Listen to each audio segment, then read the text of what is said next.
What I'd like to do is first introduce some of the staff that's been working with you, and you're going to hear from our speakers in just a moment, and I'll introduce you to them.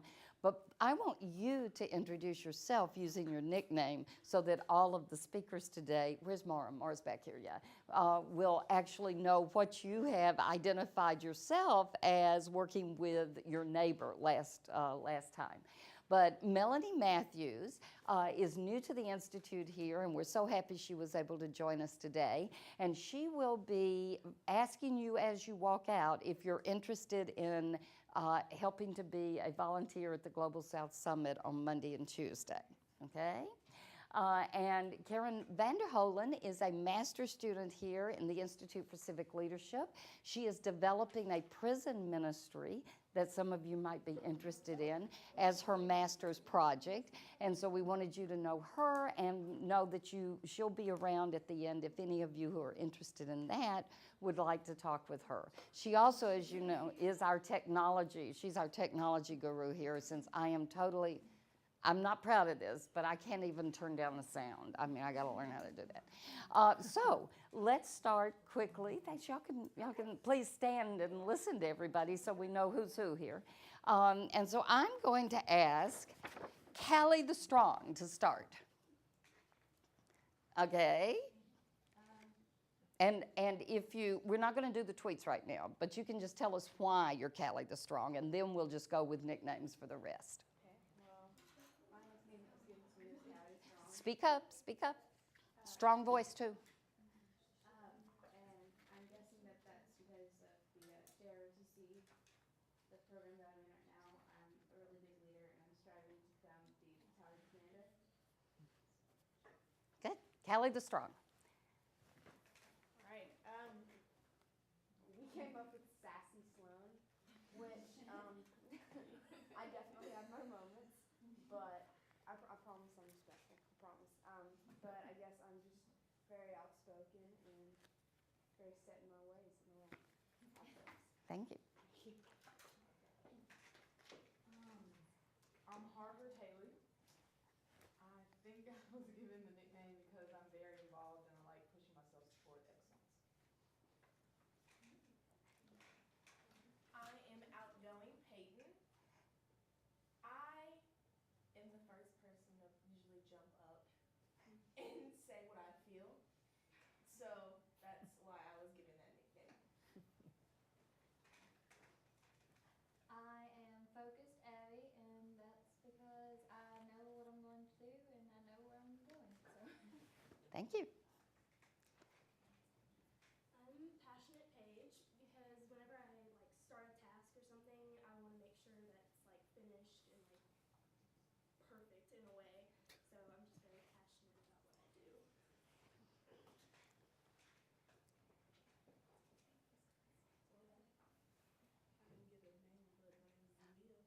Oh, okay.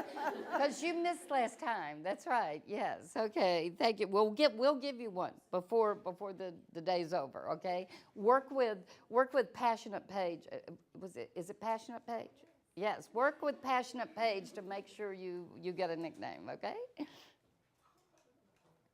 energetic Ellie. I always, most of the time, have energy in everything I do. Once I have my mind set on something, it kind of gives me kind of a boost just to work extra hard to get it. Thank you. I'm Mindful Morgan, and I guess because... Turn around and face the group. Thank you. Sorry. I'm always just thinking about, others and thinking about, what I'm doing, how it's going to affect me, or how others are going to think about it, I guess, kind of thing. Okay. I'm enthusiastic Emily because I'm really into everything I do. I do it wholeheartedly. So. Thank you. I'm dynamic Sharina because I have quite a bit range of characters and I do a lot of things. I am amiable Allie because I just naturally get along with people and I'm a people person. Great. Okay. I'm sweet-natured Emily because Allie said that when she first came up and talked to me that it seemed like I was just a sweet-natured person.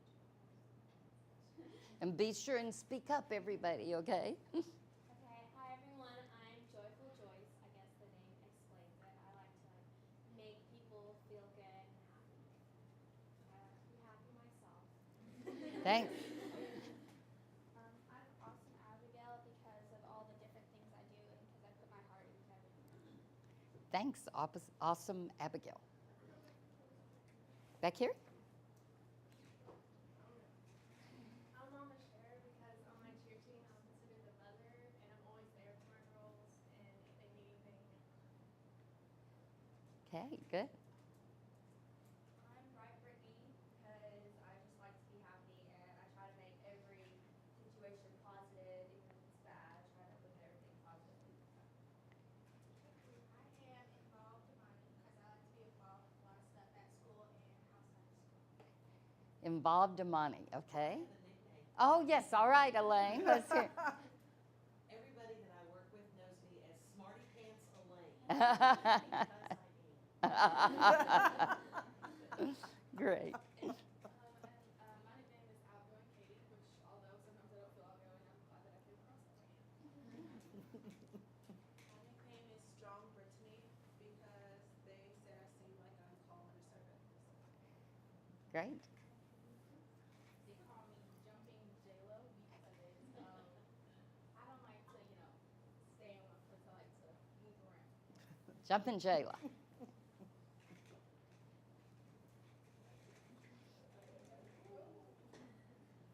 Driven Diana because I'm driven, I guess. We'll find out more about that when you do your elevator speech, yes. I'm Rambunctious Rebecca. I'm full of energy and I just like to live my dreams. I like rambunctious Rebecca. Okay. I'm Intelligent Isabella because intelligent and Isabella both start with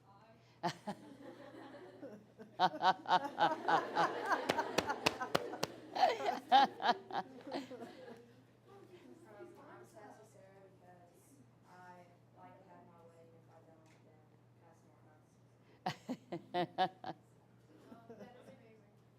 I'm Extraordinary Elizabeth. I guess because everything I do, I kind of do like over the top.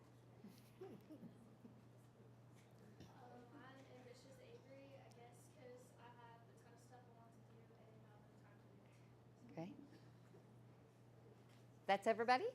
Okay, did you hear what you think about each other? You're strong and passionate and focused and driven and rambunctious and jumping. I know I didn't get them all. But this is who you, as the inaugural class of Music City Girls, are.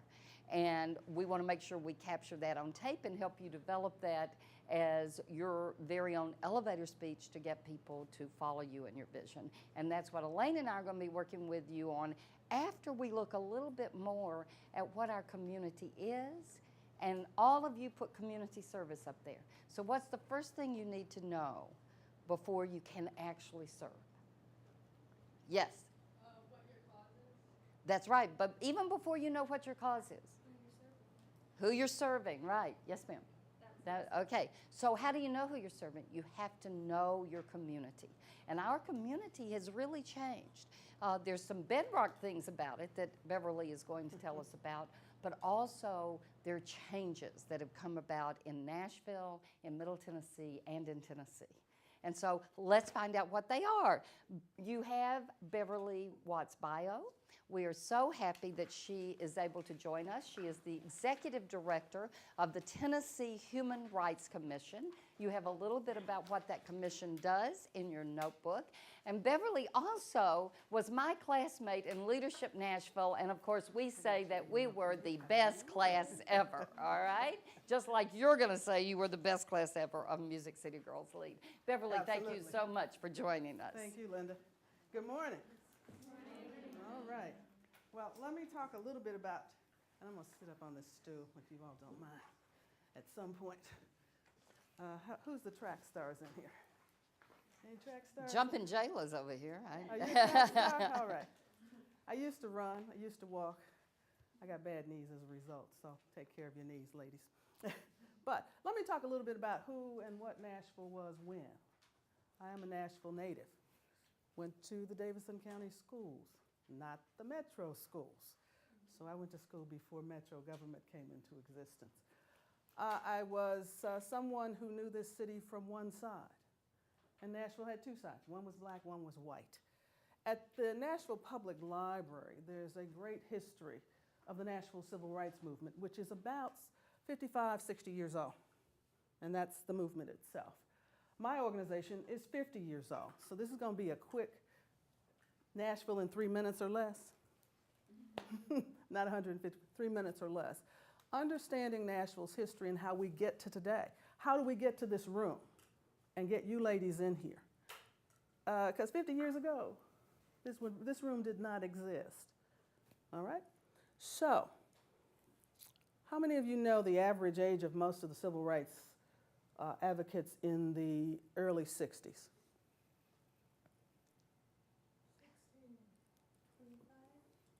It's somewhere between 16 and 20, depending on which city.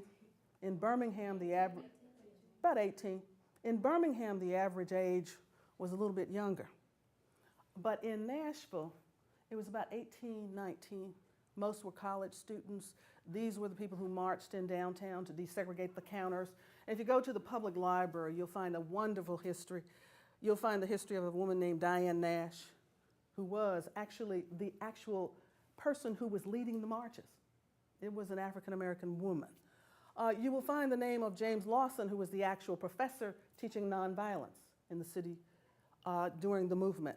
And a lot of things happened at Fisk, First Baptist, Capitol Hill, and then Tennessee State students. There were a few Vanderbilt students. There were, in essence, some students from a variety of, and by the way, I think there were 2 or 3 divinity schools. So Vanderbilt had a divinity school where Dr. Lawson was in school. American Baptist is the black divinity school on Whites Creek Pike. John Lewis, as in Congressman John Lewis, was a student there. Marion Barry, who was the mayor, and if you all don't know Marion Barry's history, it's a little bit, let me digress a minute. Marion Barry went to Fisk. He was a chemistry major. He went back to D.C., became the mayor. He got caught doing a little wrong stuff on camera and got kicked out of office. Marion, however, is now a city council member in Washington. So guess what? Politicians always find a way to come back. The question is, what's the caliber of the politician? See, I will tell you, I do this quite a bit. But let's talk about that movement. Let's talk about C.T. Vivian. C.T. Vivian has or will get a Presidential Medal of Freedom if he hasn't gotten it already. I can't remember. He was a Nashville mainstay. He stood next to Diane Nash when they marched downtown and confronted then Mayor Beverly Briley and asked him to desegregate the lunch counters and desegregate public facilities in Nashville. You will find that this is a rich history of young people making choices. There were also students from Pearl High School, Cameron. If you all don't know these, you might want to know them. Haynes High School and Meigs. These were the 4 black high schools. I went to Haynes. So I went to school in a segregated system. So every day I got on a bus and rode 25 miles. But it was a fun bus ride. Got to see a whole lot. I know the county like nobody knows the county. I know where there used to be roads, that there are no roads no more, all right? So history is a very integral part of who we are. Nashville as a city did not have the violence that Birmingham had with the water hoses and the dogs. Did not see anyone suffer injuries for the most part.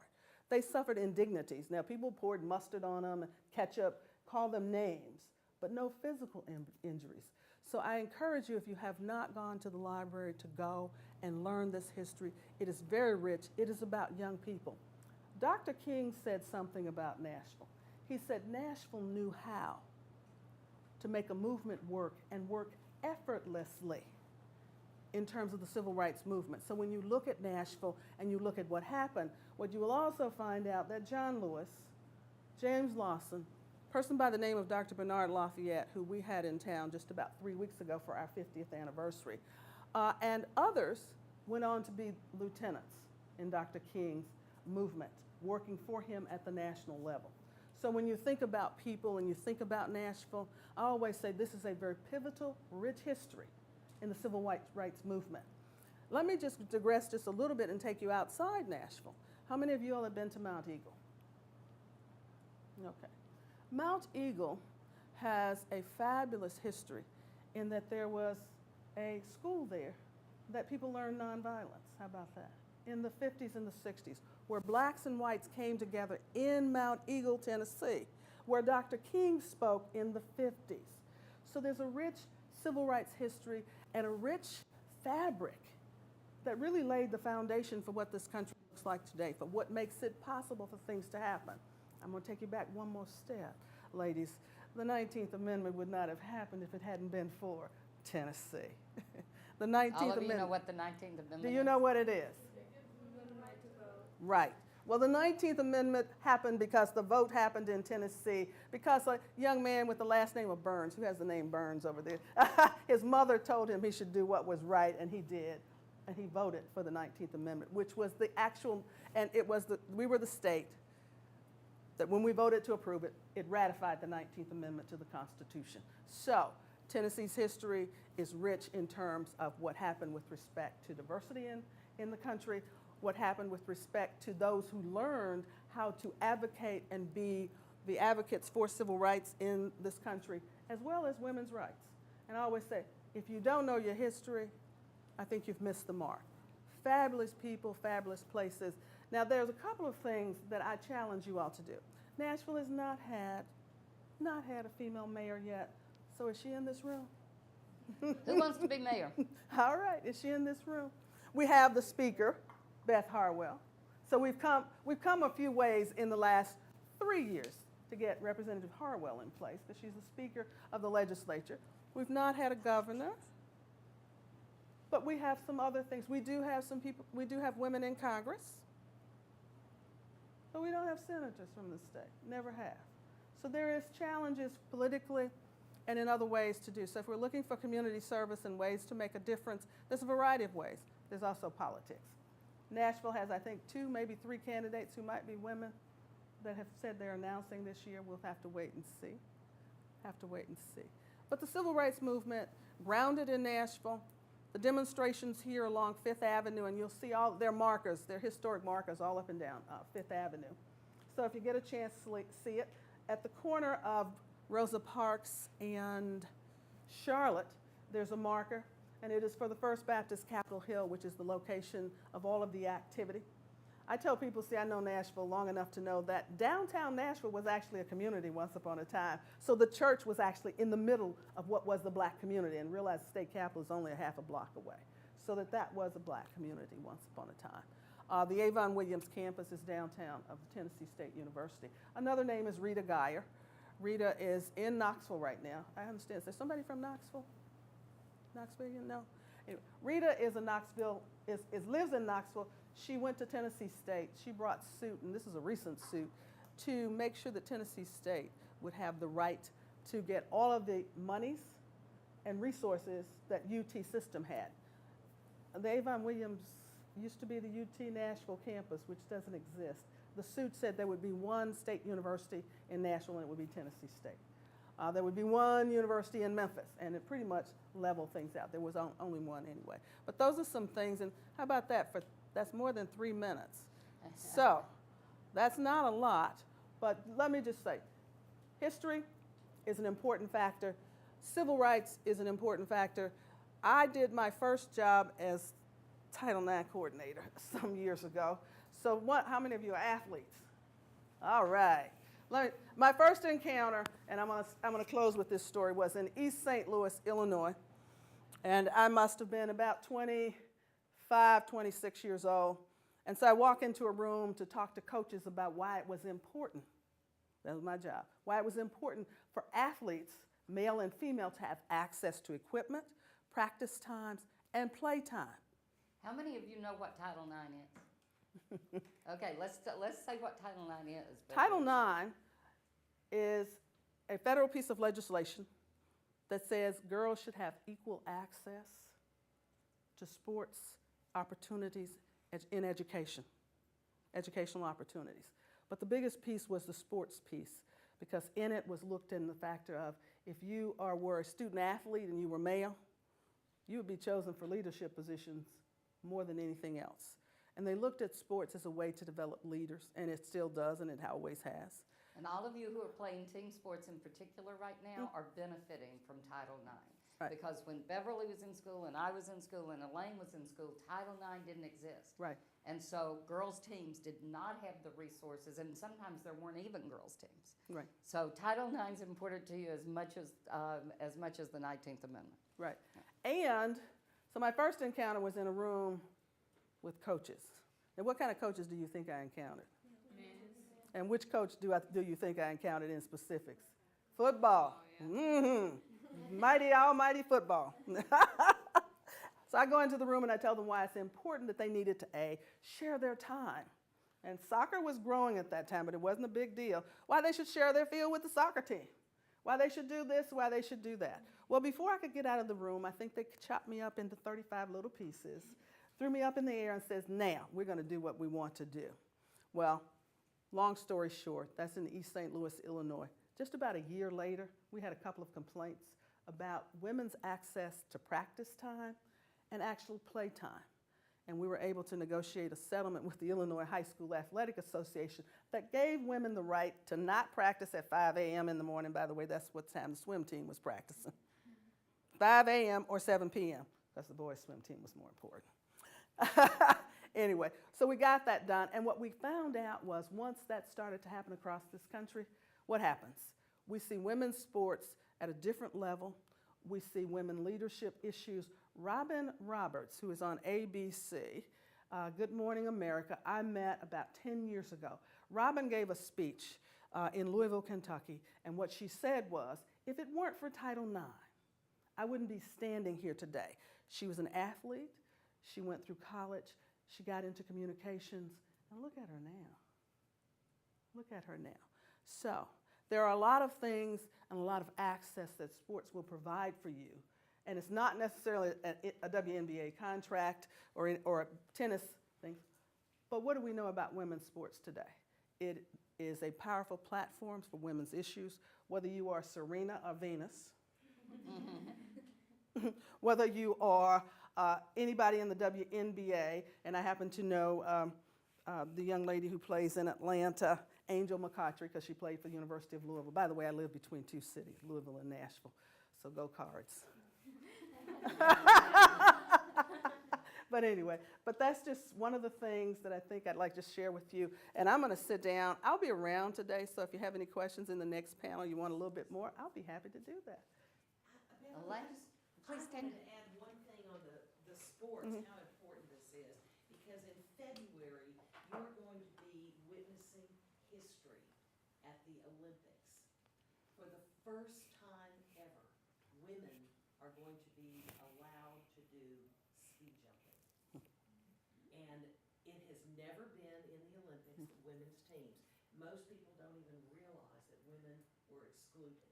The Women's Ski Jumping Association here has been fighting this fight for about 8 years. And they filed lawsuits, they did everything with the International Olympic Committee, and they have just agreed to have women's ski jumping. You know, that's the thing where they fly.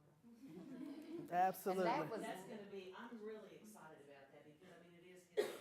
And that was led by the woman who was the mayor of Salt Lake City during the Olympics there, and now is the president of the International Women's Media International Women's Forum. Forum. Yes, I'm sorry. That's okay. I got the other thing I'm involved with mixed up there.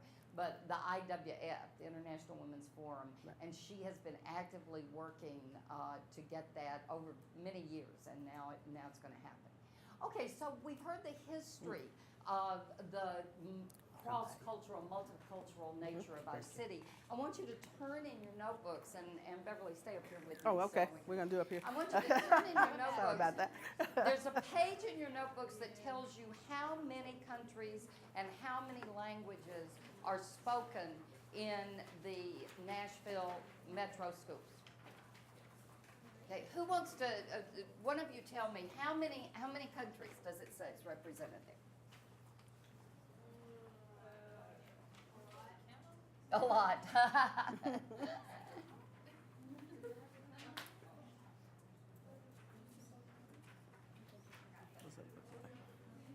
Does it not give you the number? That means somebody's going to have to count it up for us.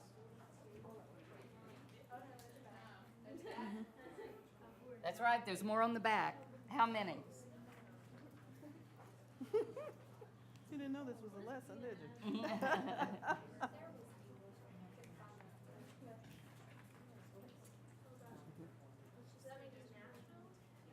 Yeah, Metro this is- City Schools. This is just Nashville. Is it 80?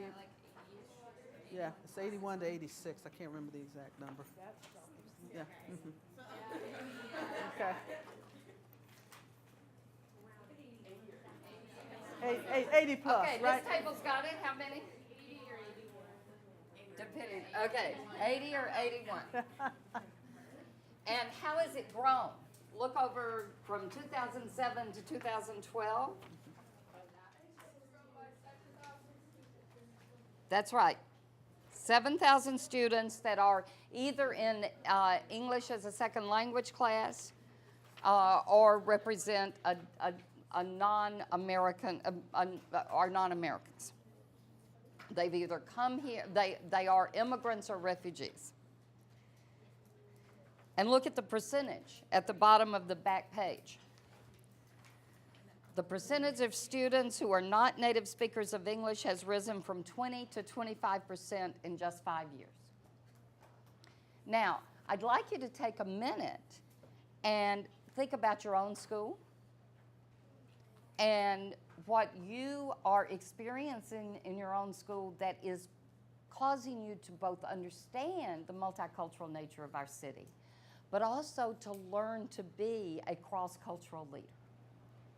And the way I'd like you to do that is first turn to the page that says Layers of Diversity. And Elaine will be at one table, I'll be at one table, Beverly will be at one table, and Mara will be at one table. And what I want you to do is take a minute and situate yourself. We'll take 3 minutes for you to quietly situate yourself in every layer of diversity that you represent. Okay? Every layer of diversity that you represent. Position yourself in that. And then I want you to talk among yourselves at your table about how you encounter the multicultural nature of our city in your school. And then we're going to talk about cultural intelligence, the last page that's in your notebook, and the way that you can develop better cultural intelligence. So take 3 minutes to situate yourself on the layers of diversity, and then Mara, Elaine, Beverly, and I will sit at the tables with you and discuss and listen as you discuss how you deal with and are learning from the multicultural nature of your schools. Okay? Some of you may not be facing it, and it's really, you may be in schools that don't have the different layers, the different multicultural layers, and that in and of itself is something you should discuss, because the world you're going to go into is going to look very different than a school that doesn't have this. Okay?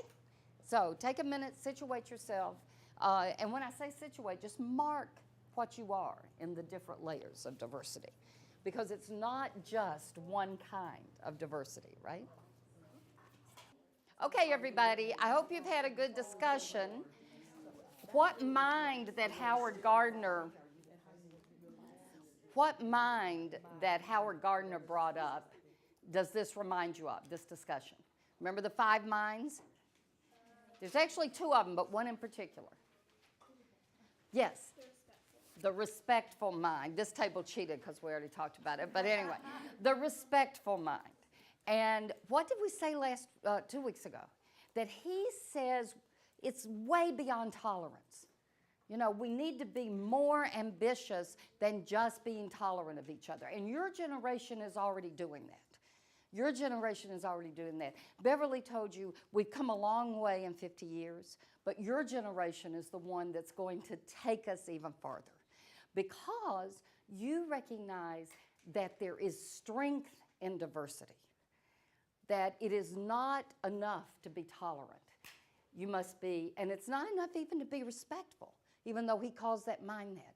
You have to be ambitious enough to embrace the strength of diversity. And when we talk about diversity, it's all those layers in the session, in the piece of paper that you have there. And it's also what? Diversity of thought. diversity of thought. And when we go back to the synthesizing mind, it means you need to be understanding other points of view. You don't have to agree with them.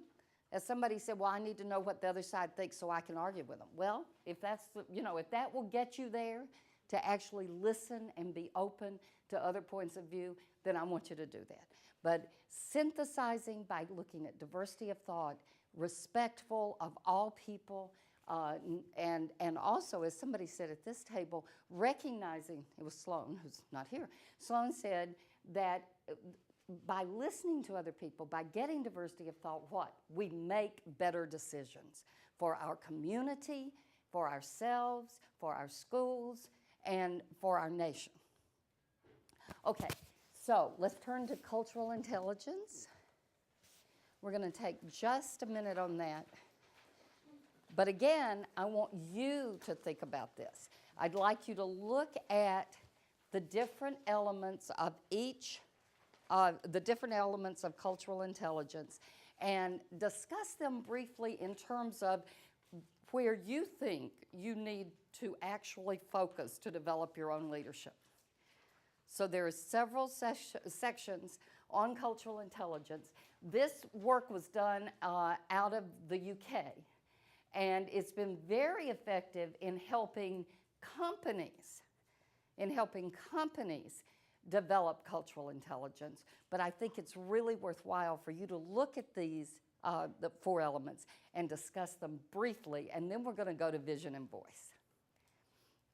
Where do you need to work? Where do you need to work out of these 4 in terms of developing yourself as a cross-cultural leader?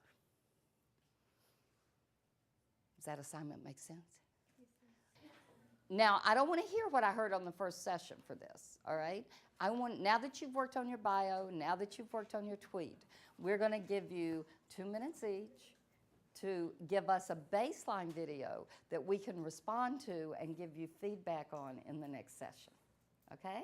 So, Elaine, you've got her bio. She is a phenomenal communicator who is the go-to person when we want to capture particularly the outstanding women in town. She does the videos for almost every one of the award ceremonies, but right? Yes, you do. I do. But also, she did all the videos for the Tennessee Women Hall of Fame induction that just happened.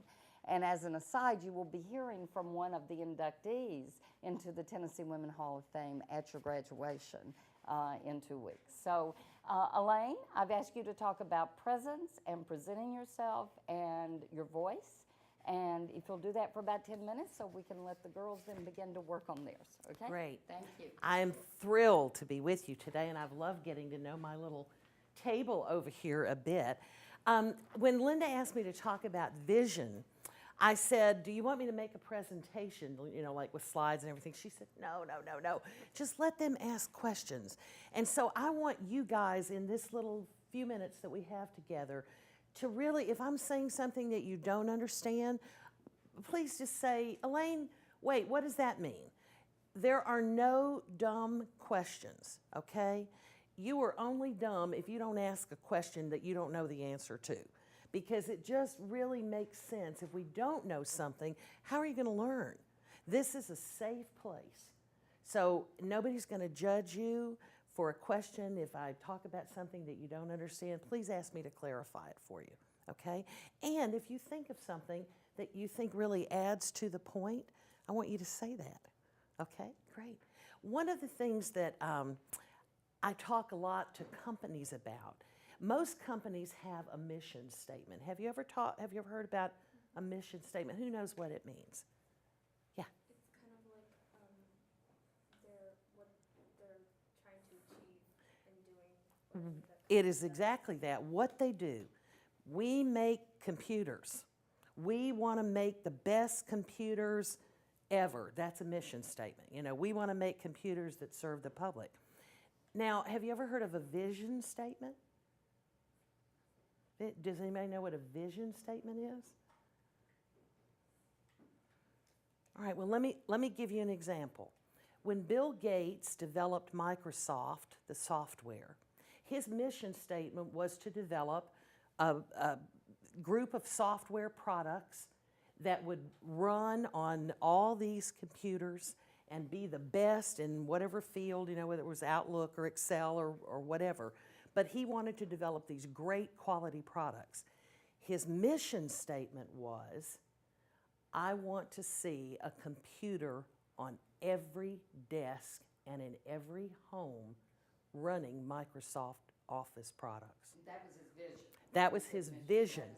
So understand, he knew what he wanted to do, he knew what he wanted to make, but then he took it further and he said, my vision is that everybody in the world will be using this. So a vision statement is basically, in a perfect world, what will it look like in 5 years? My vision statement is, I'm going to wear a swimsuit when I'm 65 and be proud of my body. That's a vision statement. That's something in the future that you work toward. It's almost like a goal, but it's more than a goal. It's envisioning in your mind, if I achieve this goal, what will that feel like? What will I be doing? Years ago, early in my career, I wanted to, I have a very smart, very good girlfriend who lives in Naples, Florida. And she approached me about doing a multi-year project together, working together for a particular client. And she said, if we get this, what is your vision? And I said, oh gosh, my vision would be, this is very early in my career, my vision would be, well, that we would really please the client and do a really good job and make a lot of money. And she went, that's not my vision. I said, what's your vision, Donna? She said, my vision is, she said, you know that building that's on the corner of Hobbs Road and Hillsborough Road in Green Hills, which is a section, for those of you not from Nashville, very affluent section. There's a building there that's about 3-4 stories high. She said, my vision is that at the end of this project, we will have been so successful that our name, Gannick and Gilroy, will be on the top of that building. That's different, isn't it? That's different. That takes it just a step beyond a goal. She's really imagining a real world scenario that could happen if we were to achieve that vision. Well, as it turned out, I loved her vision and it really set me on a different course. We didn't get the client, but it was not a lost exercise on me. I have used that example over and over and over to say a vision is the best of that you can imagine. You are only limited by what you can imagine for yourself. Whether it's business, whether it's personal, whether it's for your family, whether it's, you know, an educational goal. What is your vision? You need to start thinking about that. And here's the great thing. Vision can change. Vision actually probably needs to change. If you still have the same vision when you were 16 years old to 45 years old, you're not doing something right. Your vision should grow. Your vision should become bigger. Why is it important to have a vision? So you have something to strive towards. Exactly. If you have no idea where you're going or where you would like to be, how are you going to get there? You're not, because you won't develop any tools.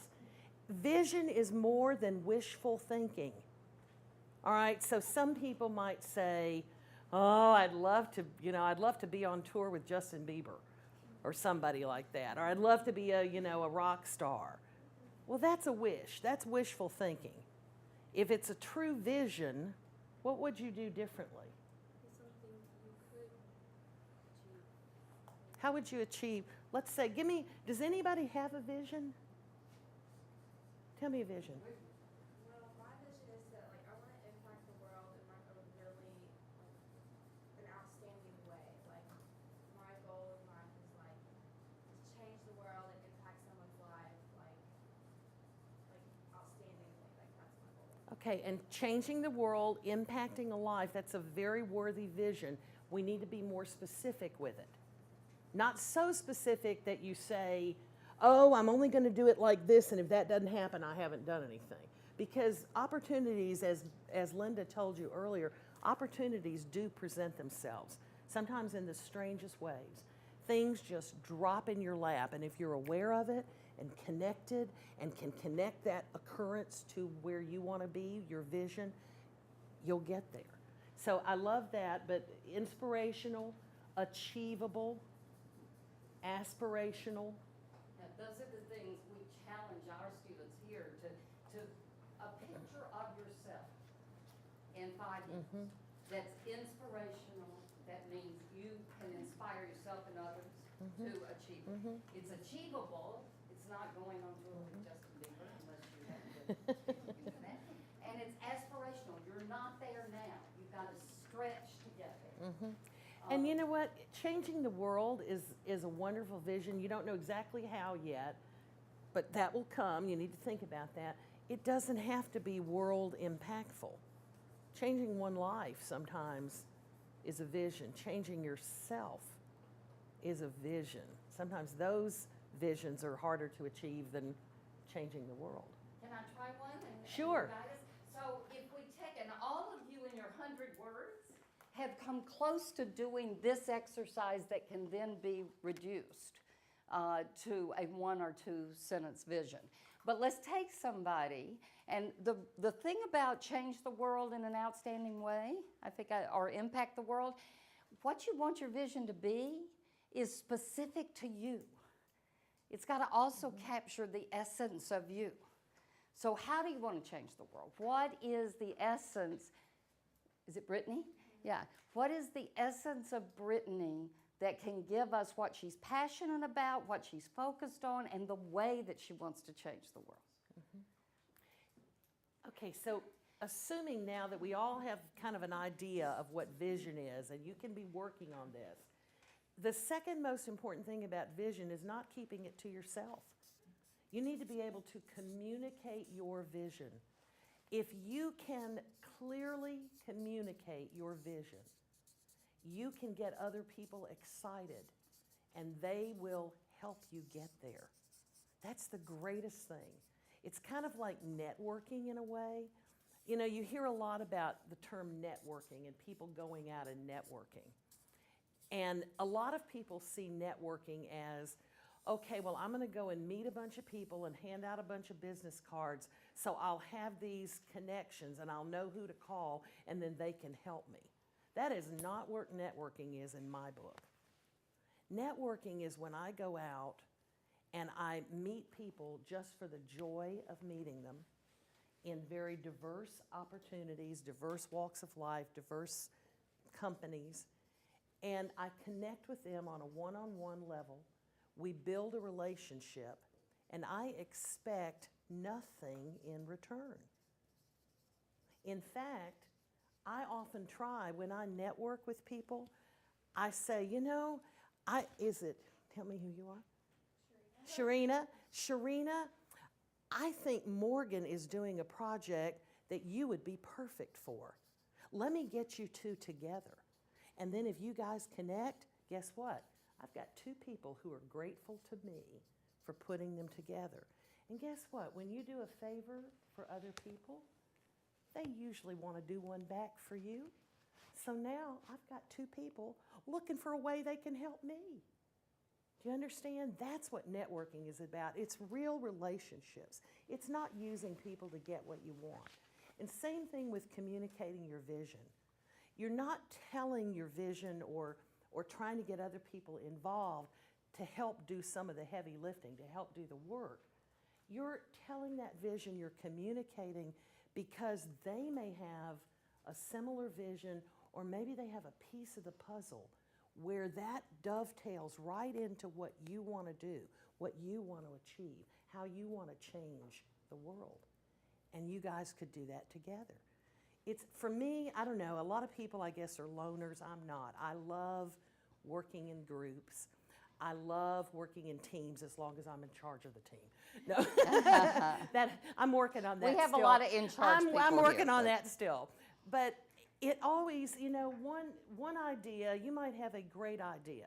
That great idea can be even better when you get that feedback from other people. So it's constantly reaching out, communicating your vision. And then I'm going to wrap it up kind of with talking about communication. Financial issues are critically important. If you do not know how to communicate your financial issues, it doesn't matter what you know.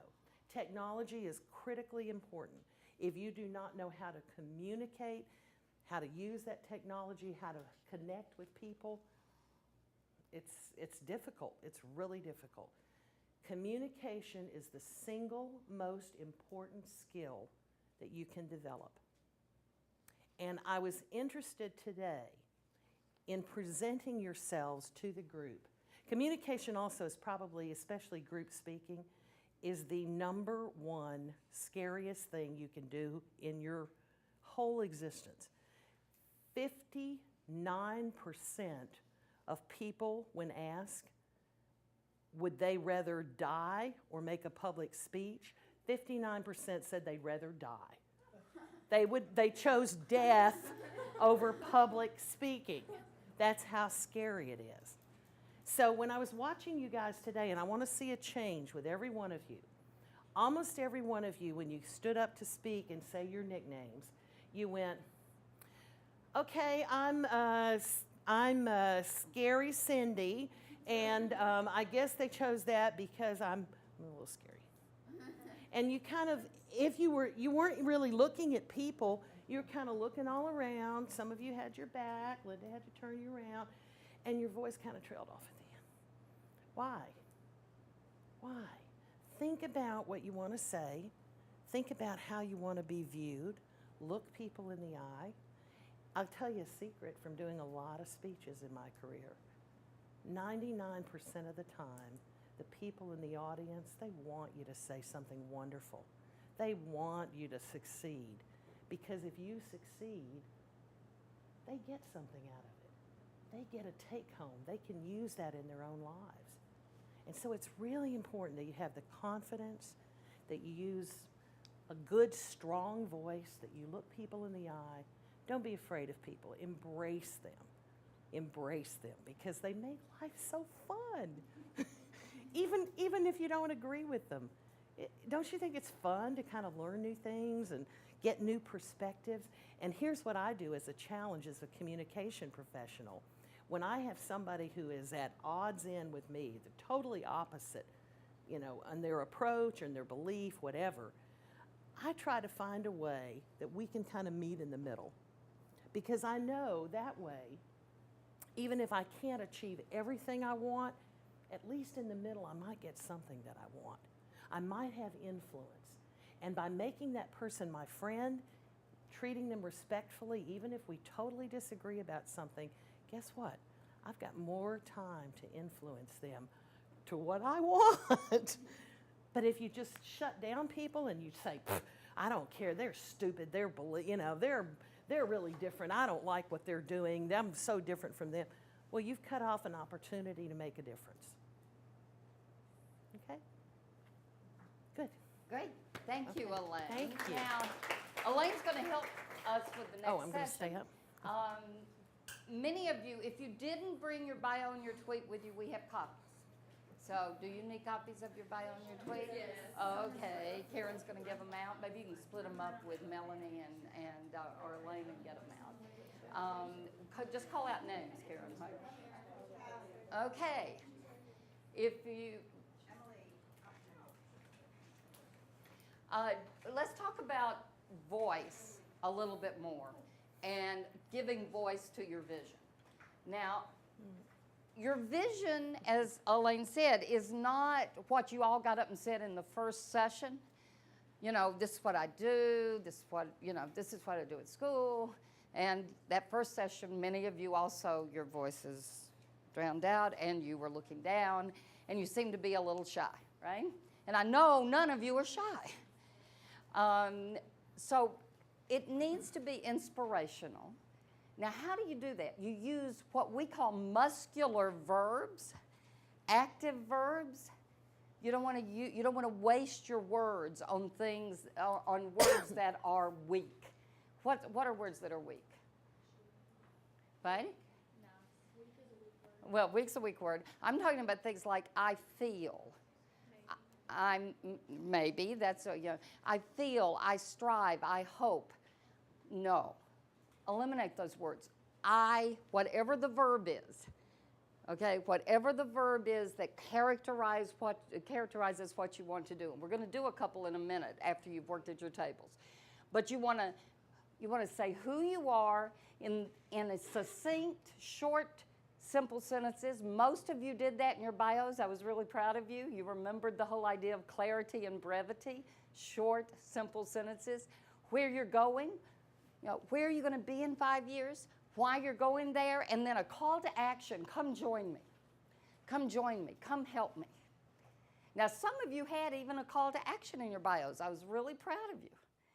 Now, what we want to do in the next few minutes, and then we're going to go over to the next session in doing all of you in some way on video. Yes, ma'am? What do you mean by call to action? A call to action, almost every good speech, in fact, every good speech from any leader has a call to action because that leader has excited you about the vision of the future that she has, and she has told you kind of where you fit in it and asked you to come join her in helping you achieve it.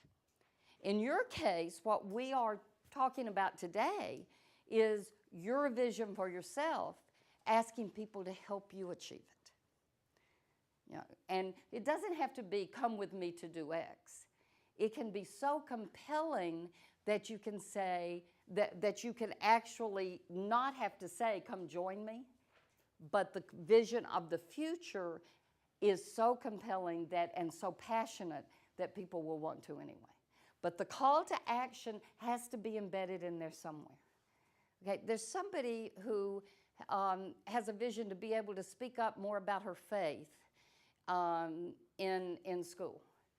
And so part of what her vision might be is that she wants to be confident in talking about her faith in school. And that means she wants to maybe, for her call to action, invite people to have a conversation with her. Right? Do you see? So by inviting them to have a conversation with her, she is helping achieve her own vision of being able to speak up more about her faith. Call to action is basically asking your audience to do something, not just walk away and think about it. But, look on my website. Share your faith with me. Let's have a conversation. Could we have a cup of coffee? Can you work this Saturday? We're cleaning up for Habitat for Humanity. Join me. Those kind of things. And in your case, it's about helping you be, in this case, your vision of who you want to be. Asking them. You're right, asking them. Okay, so what I'd like to do, now that most of you have your bios and your tweets, is that I would first like you to work at your tables. Again, we'll all kind of go around. At your tables to, we're going to ask you to videotape at least 2 of the people at the table who are willing to just do their bios right now and get them on tape. I'm sorry? Oh, okay. So I want you to think in terms of, and one way to develop your vision from the bio is to put your name in the middle of this circle and just start putting words out here and goals that you have. So if you need to do that right now with your bios, do that. Take about 5 minutes, and then we're going to start videotaping. Use the bio. See if you think it is inspirational, aspirational, and achievable. And if it is simply a recitation of what you're doing in school, it is not a vision. It's got to be a stretch, right, Elaine? It's got to be where you want to be. Not where you are, where you want to go. Where you want to be, where you want to go. Are you saying we need to use our bios to find out a vision? Many of you have the nuggets of a vision already in your bio. Many of you have that foundation. Do you? You don't. Okay, then what you ought to do is this exercise for about 5 minutes. And Put your. Don't go too far in vision. You don't want to, the changing the world thing is wonderful for a long-term vision, but you need a short-term vision you in the next 3 to 5 years. A short-term vision. And you can choose a vision based on what we covered in the last 2 sessions. You may have a vision that you want to become a more competent cross-cultural leader. You may have a vision that you want to develop one of Howard Gardner's minds. You want to be better at getting and using information. So that can be a vision as well, something based on what we've studied here.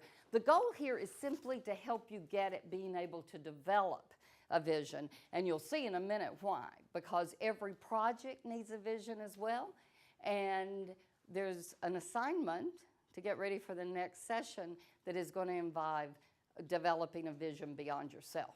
But right now, we want you to use your bios, see if you can develop a vision that you can communicate on tape, and we're going to ask for volunteers.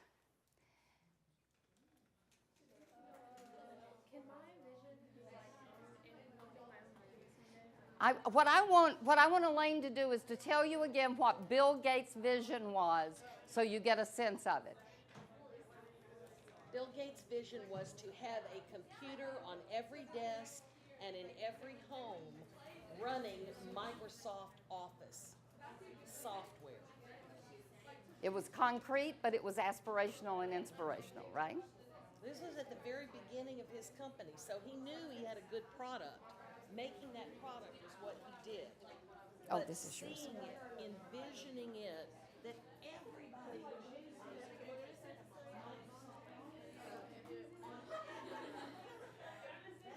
That's huge. Is Maura still here? Okay, Maura, I want to show you what Maura did with her vision, because I think it will give you an idea.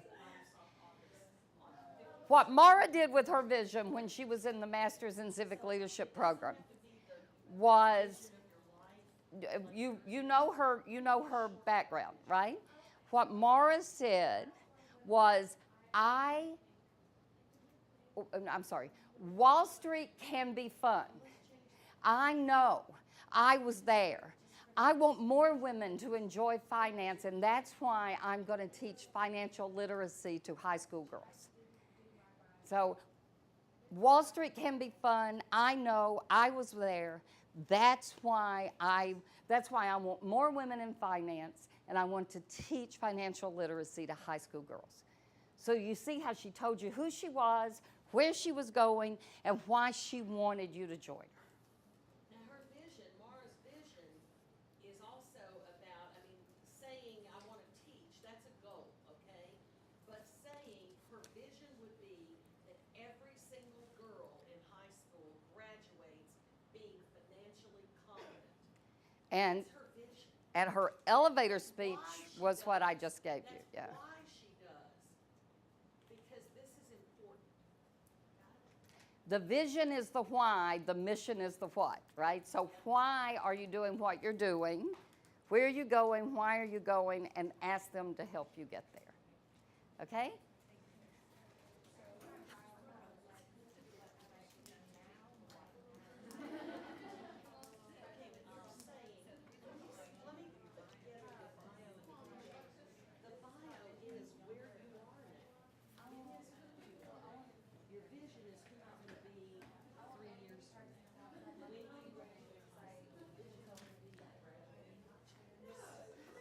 Yeah, you should go ahead and. You're right? Okay. You're not sure what? You're not sure what your vision is?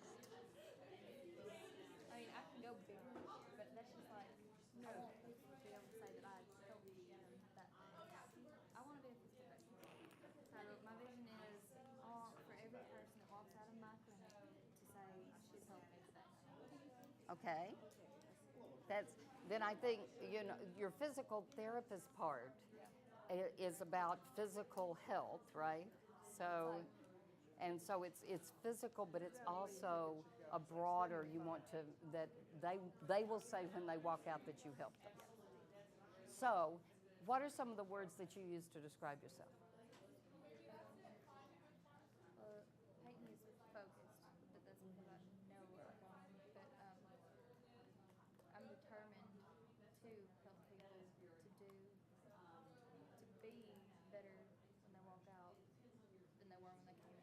And so your vision Okay. is, say that last sentence of what you Why just, are you going there? the last sentence of this. Everybody to walk out and say she has helped me today. Okay, and what I would suggest is your broader vision, not just for the physical therapy, is that you want the people you meet every day to say you helped them, right? And then you can have a second sentence that says, in my career as a physical therapist, I want everybody to walk out of my clinic saying I helped them that day. Okay? And what does that help you do? It helps you then decide what your mission and your strategy is. And we're not going to talk about that today. That's in the next session. But if you can get your vision as succinct as possible, then how you then move to the next step is going to be a lot easier. And also, the world's going to open up to you because you're real clear about who you are and what you want to do. So you should find out about it. Go back. Tennessee. Haley, what have you got? I see CEO. I mean, I want to be a CEO, but I want every girl to be able to They go have to labs, college and I think the safest or like seek a higher education. Okay, so your vision could be, as a CEO of a major company, I will empower girls to see their potential and go to college, or something like that. Okay, so so you've positioned yourself in the future. That's aspirational as a CEO of a major company, and that's going to give you a lot. Just that phrase alone is going to give you a lot of things that you have to do to make sure you get there, right? Okay, so as a CEO of a major company, I will, what did I say? I will empower. Empower is an overused word, so you may want to think of something other than empower. But I will empower girls to see their potential and go to college and graduate from college. See how go to college is weak, but graduate from college is strong? Okay. And then, why are you? Sloan.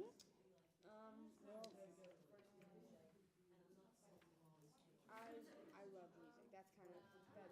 I said no. That's other than music and leadership have been my two passions. You know what and I CSI think is, so for my at some vision, point, the question then I is, want to be somebody you've that seen something that you think makes a I want, difference. What is it? to help people understand that.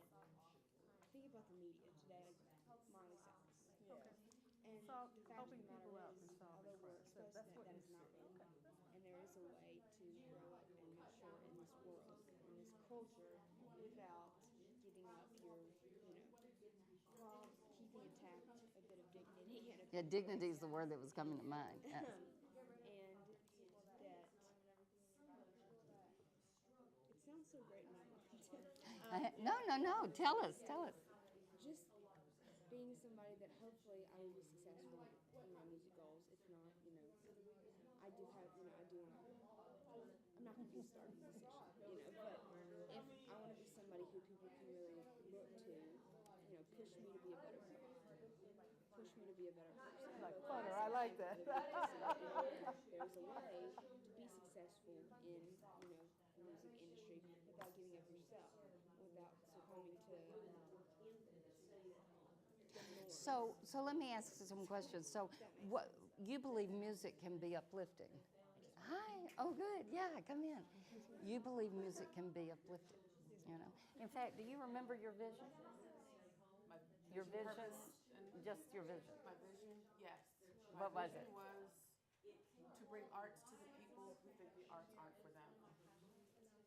And so I will bring arts to the people, yes. And so I will bring arts to the people who think arts are not for them. So for you, I mean, music is the backdrop, right? So you could play with words like the soundtrack of, of our lives or something like that.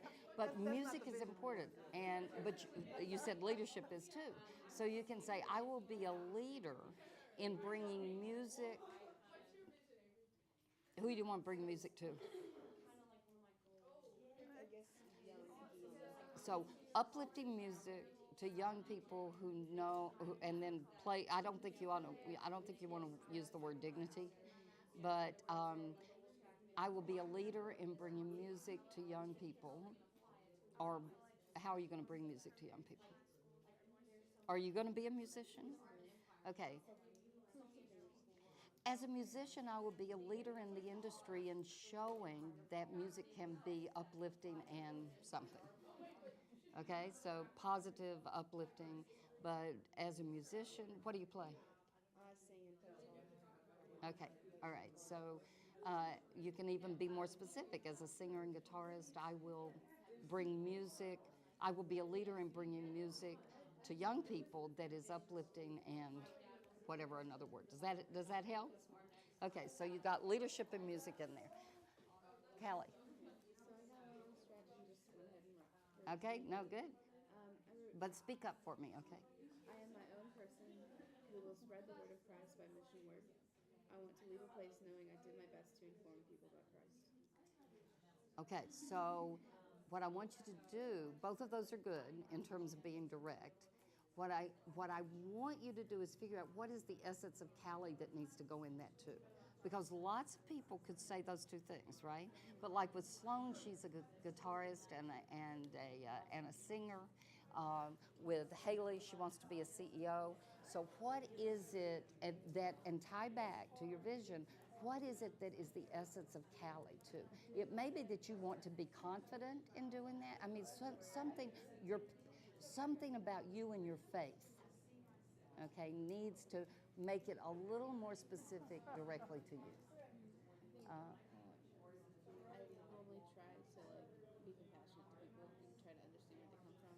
Hence me taking AP psychology this year. So I think maybe I could put that into it. Yeah. Be able to understand them as a person and then work on that to help them. That's right. So I will.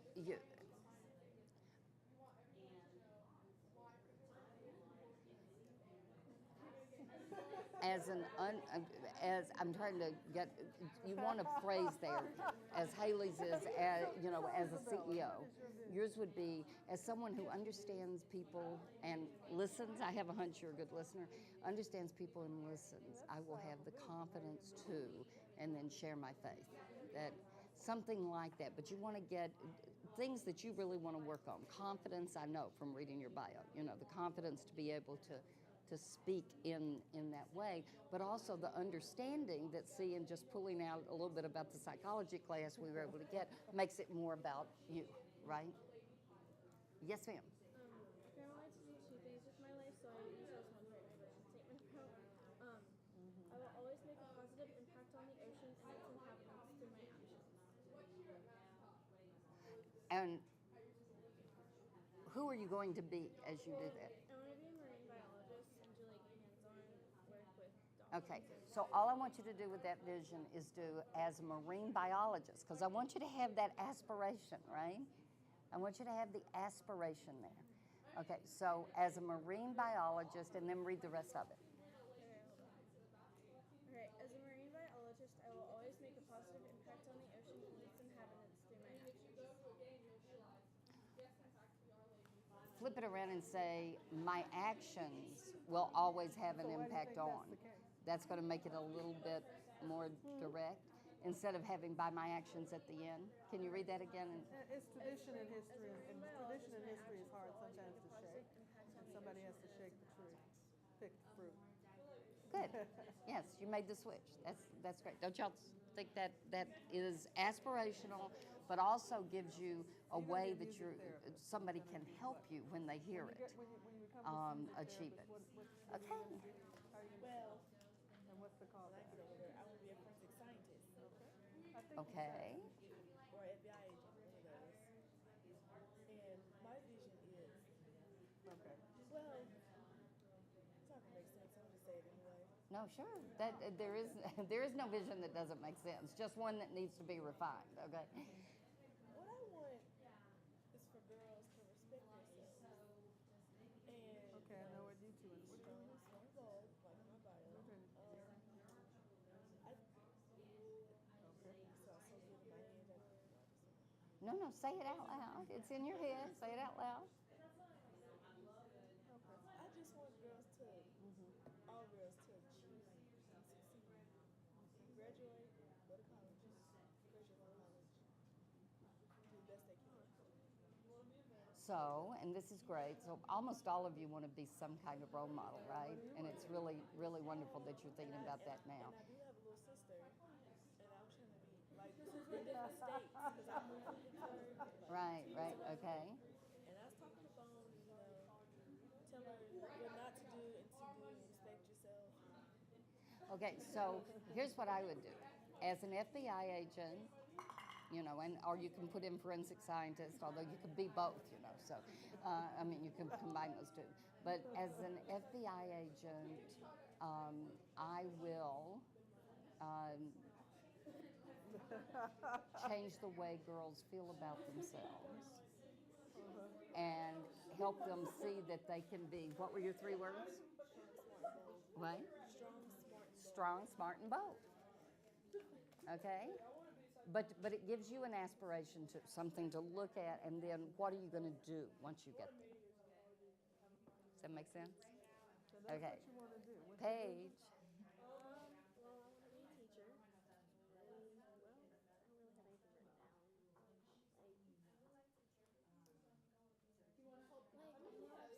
Because my mom's a teacher too. So, like, I've seen the students that she's already had. They'll, like, come back and they'll be like, oh, wow, your class like, really helped me or whatever, something like that. And, like, I just see, like, how much, like, joy she gets from that. And she, like, feels really, like she's really done something for them. So in a way, I kind of want to like be like that. Like I kind of like look up to my mom for that. How about I will follow in my mom's footsteps as a teacher who, and I don't want to say impacts because everybody uses that word, but as a teacher who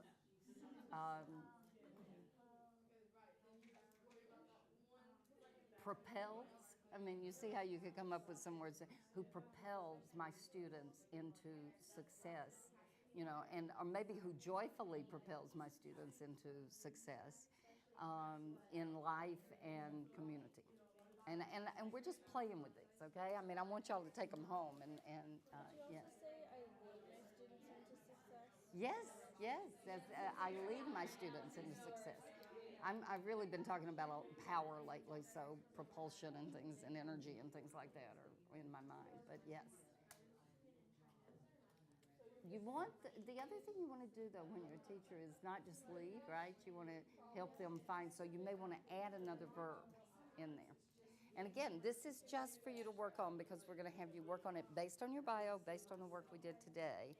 And then because I hate the fact that we only have 3 hours, we're going to ask you to videotape yourself doing this and send it back to us, and we'll be ready to talk about it at the next session.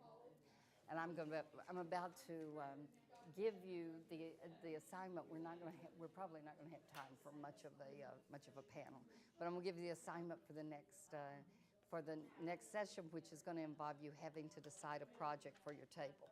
Now, it's not a project you're actually going to go do unless y'all decide to do it, but it's a project, a community project you're going to design, and we'll do a vision for it and strategy for it in the next session. Okay, everybody. Obviously, your visions have taken more time than we thought, but that's good. We wanted you to.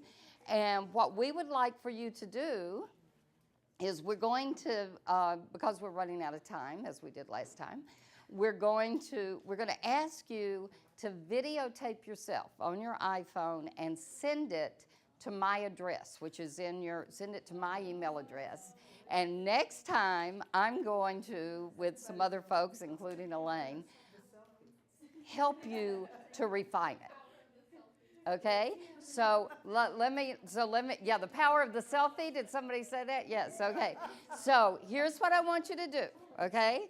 You've got your vision, and I'm just gonna ask a couple people from each table to, Haley or Sloan, why don't you give us yours? Stand up. My vision is, as a CEO of a major company, I will empower girls to see their potential and to graduate from college. Okay, do you see it was aspirational? She said where she was going to be when she did this, and she talked about why she wanted to be there. But when you take the rest of your elevator speech and add it to that vision, there are going to be people who are going to want to help Haley become a CEO. They're going to want to help Haley help other girls graduate from college. Now, when we started on that, it was I want to help girls go to college. Do you see how graduate is a stronger word? I want to help girls graduate from college. So you want to make sure that you're not using weak words or that there's not a stronger word that you can use. So you're going to send us a selfie. The second thing you're going to do, should I not call it that? Oh, okay. You're going to send me a video of you, no more than 2 minutes, based on your vision, okay? Now, I want you to take, yes? I'm confused, like, what exactly are we supposed to, like, do in this video? Just, like, tell you our vision? I want you to look at your 100 words that you did that we said was your 100-word bio. I want you to pull things out of that, but I want you to lead with your vision, okay? And if most of you are comfortable just sharing your vision with one call to action in it, that's okay.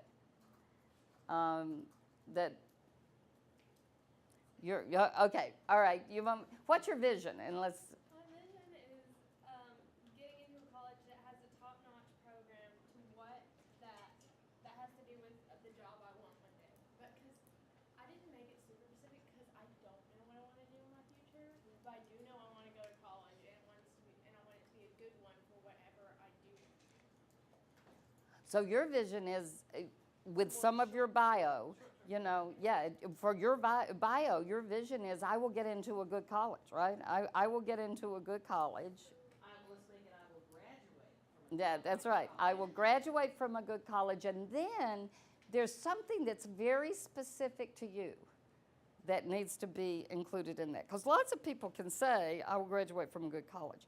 What is it that's the essence of you that would also help make that a little stronger for people who want to help you? And it doesn't have to be what you want to, it doesn't have to be what you want to do, when you grow up. It doesn't have to be that. But what is it? Then you should look at your bio. You should look at how you describe yourself. What's your nickname? Okay, and I remember because you're a mother to the girls on your team. Yeah, to the cheer team.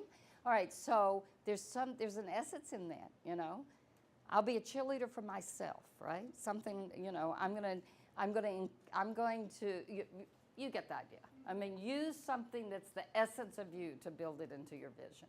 And if you'll send them to me, I'll share them with Elaine and with Beverly and with Mara, and we will be ready to, we will respond to you before you get here next time. Now, I want you to make sure you got the emails of everybody at your table. Because what we're going to do in the next session is we're going to build a vision and a strategy for a project. This is not necessarily a project that you will actually undertake, although some of you may want to. But I want you to communicate by email.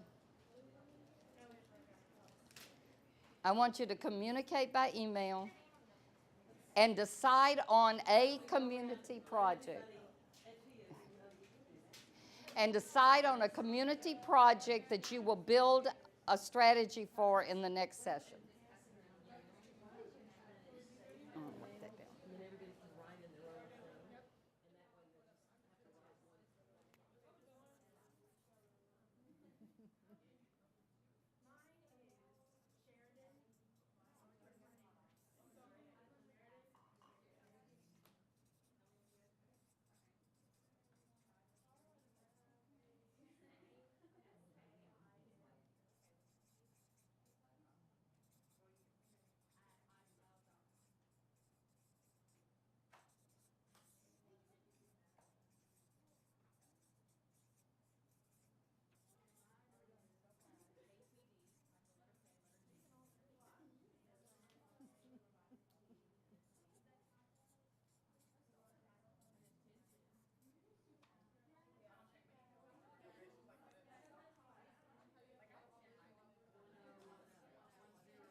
Melanie, can you hand out the collaborative leadership homework?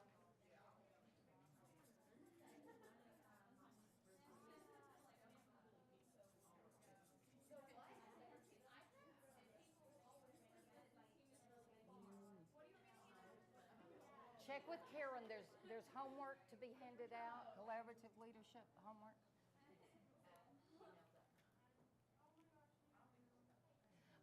Okay, if I can have your attention, here's what you're doing. You're getting emails.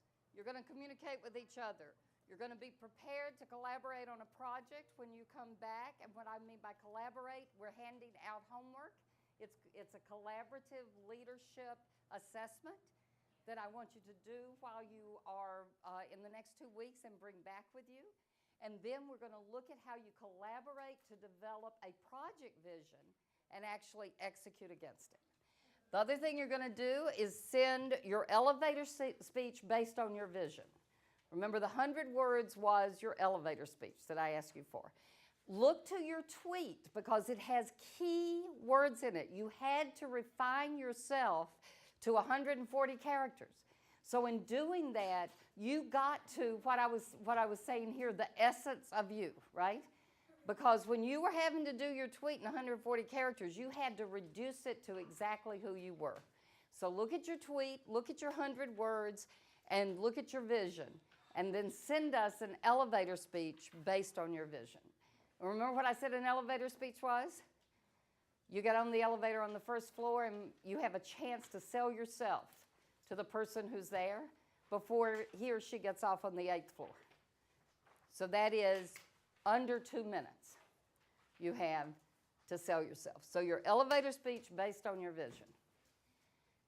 So that's what you're emailing. That's the video you're emailing to me, okay? So you're getting your emails, you're going to communicate with each other, prepare to collaborate, and you have your collaboration homework. And so I would like, everybody's working. Can you come up here? Can you come up here? Yeah.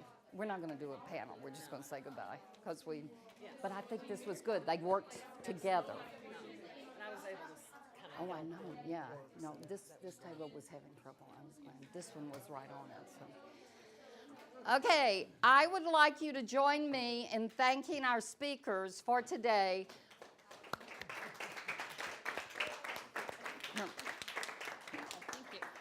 They're going to stay around. I know I have to get you out of here at noon, and it's 4 after, but they're going to stay around for any of you who have questions for them. And we're also going to post their email addresses on the website, okay? And we thank you for your participation. Did you like that there was more participation at your tables and with each other today? Good. All right, that's what we were trying to do. So we were better than last week? And if you want to see Elaine's work, some of Elaine's work, you can go to tennessee.gov/human rights. She just taped our 50th anniversary celebration. Oh, great. But it'll be up there. We're going to do some of the posters. No, because we haven't done it. Yes, ma'am, yes. It's coming.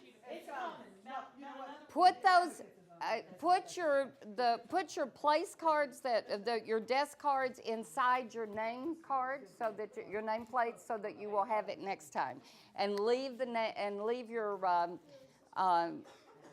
name tags. Thank you.